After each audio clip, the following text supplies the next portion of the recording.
the thing that I realized most of all in all of this is that democracy is a handshake, right? Democracy is an act of trust.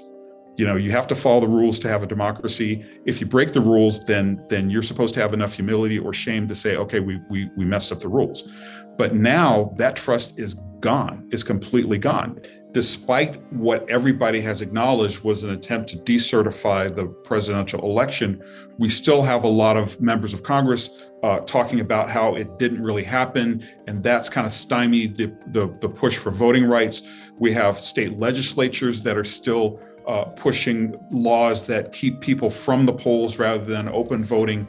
And even though we had an election in Virginia where you could just enact, where there was enacted just about every electoral reform from drop boxes to felons voting, you had a Republican who won the governorship of Virginia, but that has done nothing to quell the talk about how the 2020 election was stolen and how we vastly need voter reform. The big conflict in all of this, the disinformation campaign about voting rights, started all the way back in 2016 when President Trump announced that that if he didn't win, it was going to be a problematic election. And ever since then, he'd been talking about how the election had been stolen and how he won despite fraud from Democrats rather than on the merits of his own argument.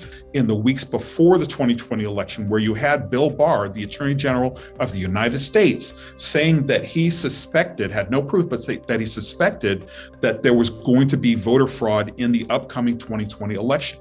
He started talking about that, Trump started talking about that, and then all of a sudden you had this wave of voting rights laws happening in state after state after state after the 2020 election was decided. There have been reforms, specifically in Congress.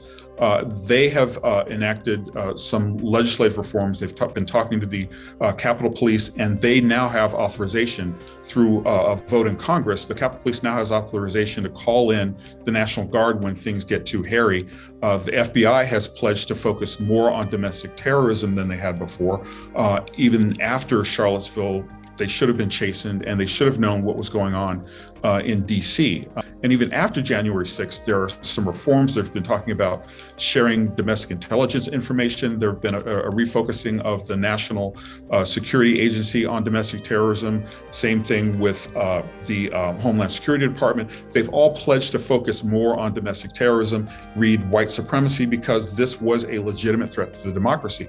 There's still a lot more work that needs to be done because there are very many law enforcement departments that are infiltrated with some white supremacists. And listen, there's a through line through all of this, from birtherism to the Unite the Right rally, to the attempt to kidnap Gretchen Whitmer, to the January 6th insurrection. There's a through line through all of it. And all of it is a sown mistrust of government, right? They believe the one thing that they can do, the one power that they can control, is through insurrection, armed action, Second Amendment remedies, as one politician said, because the seeds have been sown all along the way. And even now, we have elected officials who are refusing to cooperate with the January 6th committee, who have placed their political interest over the interests of the nation.